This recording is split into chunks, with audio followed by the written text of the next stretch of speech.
तो hello so guys, मेरे आशिक दो ब्लॉग का बस स्वागत है।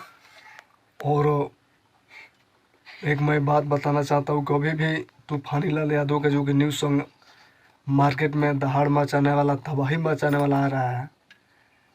एक बाबा है तेगलवा बाबा, जिस पर बहुत चर्चा हुआ था और काफ़ी उन पर वीडियो बहुत मीडिया वाले, बहुत न्यूज़ वाले ने बनाया था।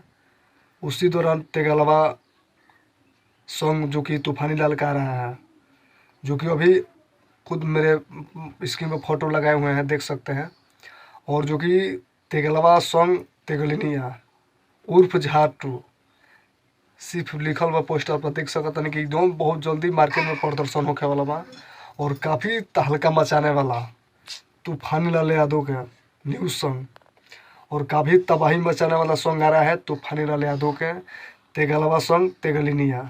काफ़ी जो उनकी मार्केट में तबाही मचाने वाला बा, जिनकी तूफानी लाल यादव के अभी अभी इ गाना अभी रिलीज नहीं के भइल, लेकिन रिलीज होखे वाला बा।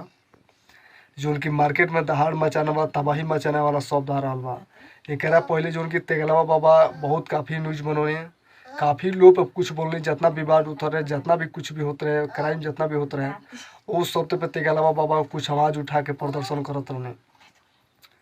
तो वही तेगलवा बाबा पर जो उनकी पूरा डमरू लेला बानी, त्रिशूल लेला बानी, पूरा डांस को के पूरा न्यूज़ में जो उनकी पूरा दहाड़ के बोलत रहनी, हर एक समस्या के ऊपर, हर एक समाज के ऊपर बोलते रहनी।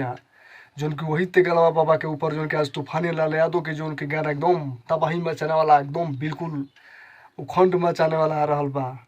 और वो मार्केट में तबाही मचा के रहते गाना के जरूर सुनी जाए और वीडियो के ज़्यादा शेयर करी जाए कि जो उनके गाना बहुत आगे मार्केट में तहलका मचाए हमारे तूफानी लाल यादव के तेगलवा सॉन्ग तेगलिनिया, जो उनकी बहुत मार्केट में धमाम मचा वाला गाना, बहुत बेहतरीन गाना रहल बा वही बाबा के ऊपर।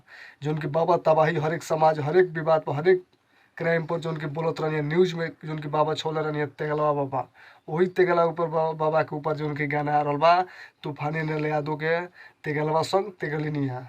तो वीडियो के ज़्यादा शेयर करी और गाना जरूर सुनी।